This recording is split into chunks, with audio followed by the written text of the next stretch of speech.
International Publishing Journey with Emmanuel Shachaf. Hello to you, Emmanuel. Hello, hello. A few hours after the last meeting between President Trump and the Netanyahu family, what would be the headline from this meeting? It's very difficult to say what the headline would be. I have no idea what is being discussed is being reported, or there's two different stories going on at the same time, and we'll be privy only to one of them. Nobel Prize winning of President Trump? Yeah, well, that's not likely at the time. I don't see any way that a deal which is staged to take place in 5 different stages is going to succeed. I just don't see that. I don't see that happening. I think whoever planned the 5-stage deal planned it so it can be interrupted and can be fail. It can fail. Basically, you don't believe that the last initiative of Witkoff would take place? No, I don't think so. I think maybe there's going to be the great switcheroo. They're going to switch it around and make it a one-step deal very early down the road, because either they wanted to do it that way in the first place, or they realize that a 5-stage deal is just not reasonable. But I have no idea. I just have no idea. I don't see a 5-stage deal going through. So what would be the headline of your report this July 2025? Games people play. I don't know. I have no idea. It's very difficult to give it a title, because so many things are so unpredictable. Starting with President Trump, then seeing the Netanyahu family coming all together. Benjamin, Sarah, and Yair coming all together. I don't invited. The president invited. I don't know what the implications are. The implications may be that Netanyahu will be willing to give up his ridiculous insistence on continuing the war, or else the implications are that Sarah is joining Netanyahu to convince Trump that the war has to continue. Or maybe these are the real decision makers for the state of Israel. Yes. Now it's official. Yes, that's for sure. They are the real decision makers for Israel. But what they decide, we have no idea of knowing. Okay. So you think that the chances to create this kind of deal to release all the last remaining 50 hostages from Gaza are very, very almost nil. Definitely not in this deal, in the 5-stage deal. I still don't see it happening. It's just too complicated. And a deal that ends the war, on the other hand, Netanyahu might lose his coalition. Yeah, well, he's close enough to the end of his period of government. Almost 4 years. Almost 4 years that he can risk it. Nothing much is going to happen. So there will be elections maybe a little earlier. But if he finishes the war, he'll get a lot of. I think he'll gain, because the public is completely in support of finishing the war. So many Israeli soldiers are dying. Yes. Yesterday, five soldiers were killed. Do you think that is there any real reason that this war is happening? Only political reasons. There's no military reason one can think of, other than that as long as it continues, people are going to die on both sides. Okay, so what? What are you going to prove? So what do you think is going to be happening in Gaza for the next step? Well, we're going to continue fighting, and we're going to continue losing soldiers and killing Hamas operatives, and we're killing Palestinian civilians. This is going to continue until the war stops, or there's a ceasefire. And do you think that any solution, deep solution regarding Palestinian state, one-state solution, the Palestinians, is it something that is going to be discussed? No. I think one of the big reasons that we're still in Gaza is we want to prevent, and we're insisting on not involving the Palestinian Authority, is in order to avoid dealing with the Palestinian question at all. This is a great opportunity, just like the war with Iran was to a certain extent. Is putting all the emphasis on something else, which is a threat, all right, but not the real threat. The real threat is our inability to come to terms with the Palestinian presence in Eretz Israel. Okay, and we paid a very heavy price for that on 7th of October. And instead of that price motivating us to find a solution, it motivated us to look for alternatives, how to not deal with the Palestinian problem. You're saying all the Palestinians are all nukhbas, they're all Hamas terrorists. All the 2 million people that were staying in the Gaza, we don't trust them. Israel is not trusting them. So okay, no, we have to look at it as not emotionally. If you look at it not emotionally, you see that this is a problem we have avoided dealing with, and we got to the 7th of October not because we dealt with it, because going there and mowing the lawn every few months isn't dealing with the problem.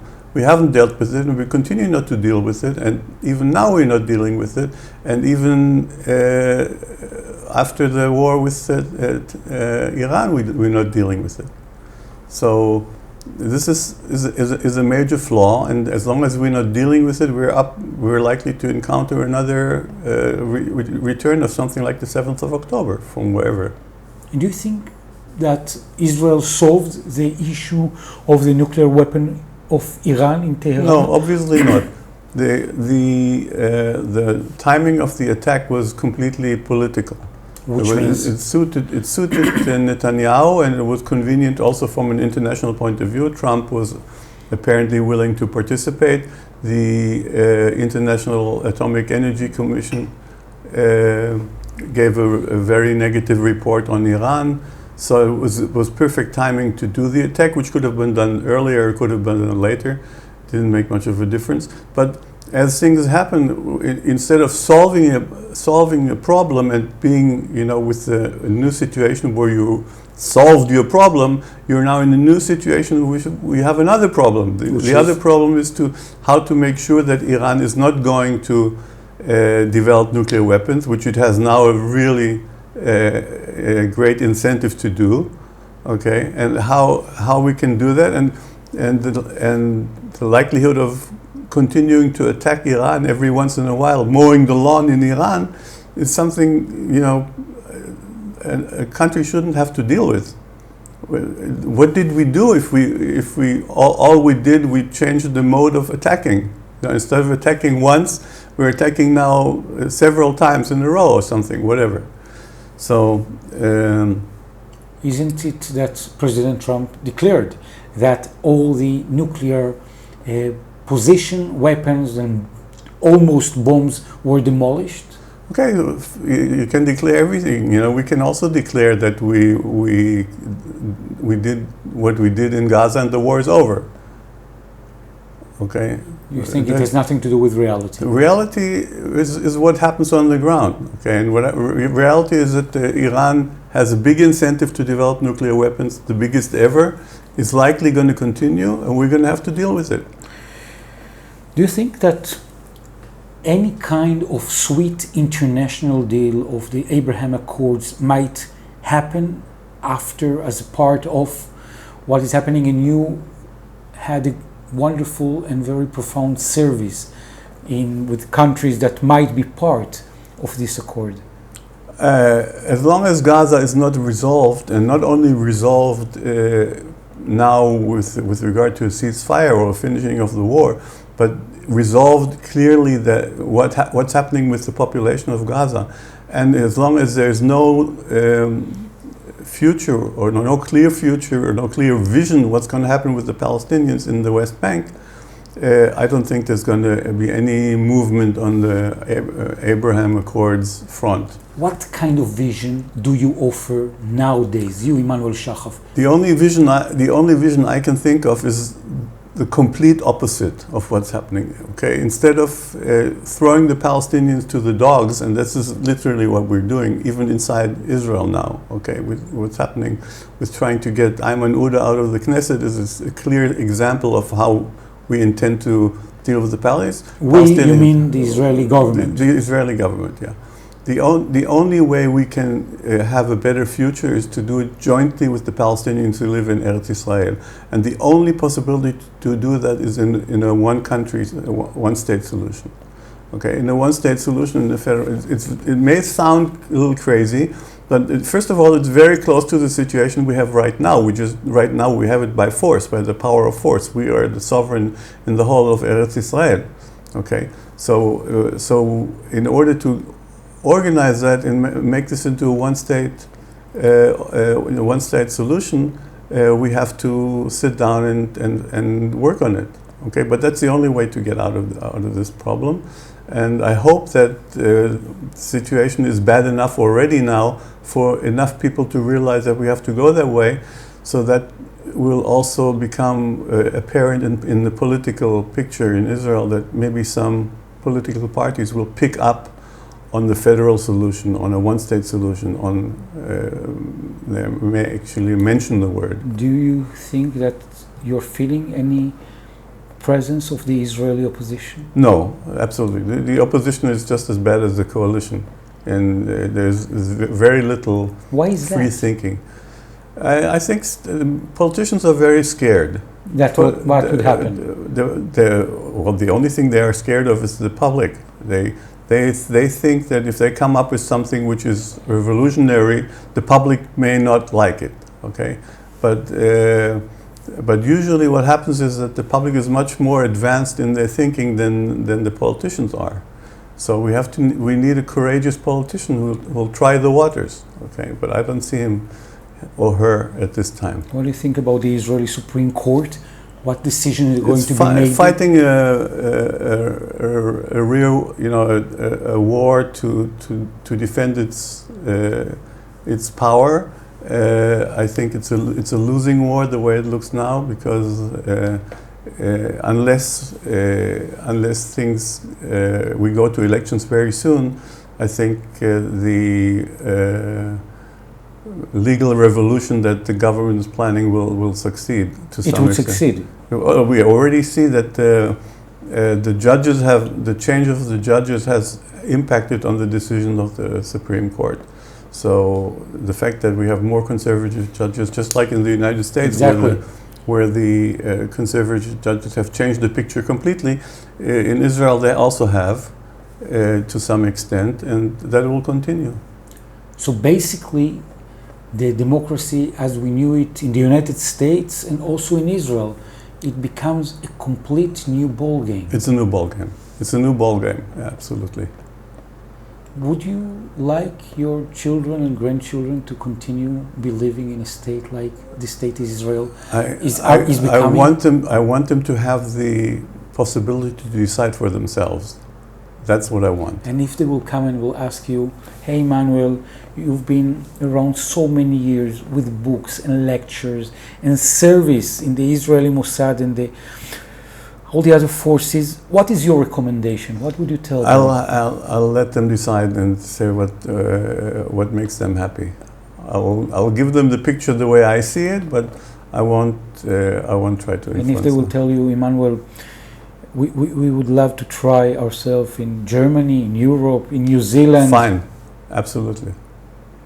I don't know whether I would have repeated my decision to come to Israel when I was 18. From Germany. From Germany,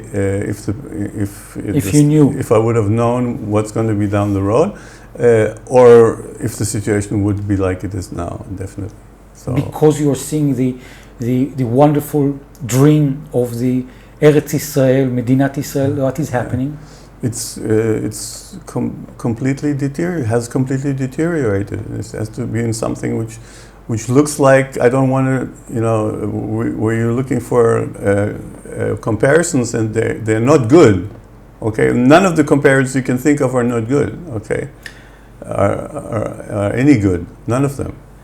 Okay. As always, some good news that you would like to share towards the end of the monthly interview. I hope our book, the book from Tas Abu Saada and me about the federation, joint sovereignty, will hit the market before the end of the year. I don't know whether that's going to happen yet, but we're working on it. Emmanuel Shachaf and Tayseer Abu Saada, that you're writing a book together Yes. about the solution. Shared sovereignty. Yeah. Mm-hmm.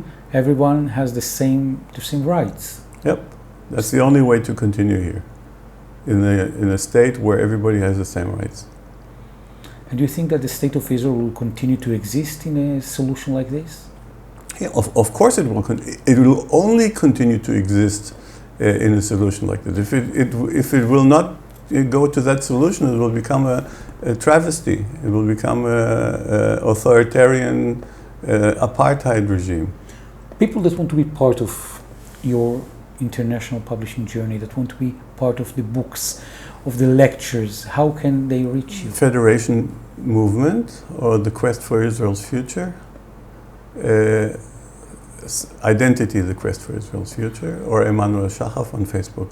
Emmanuel Shachaf, I want to thank you so much for sharing your ideas in this monthly report, which is, to say the least, uneasy. Uneasy, yes.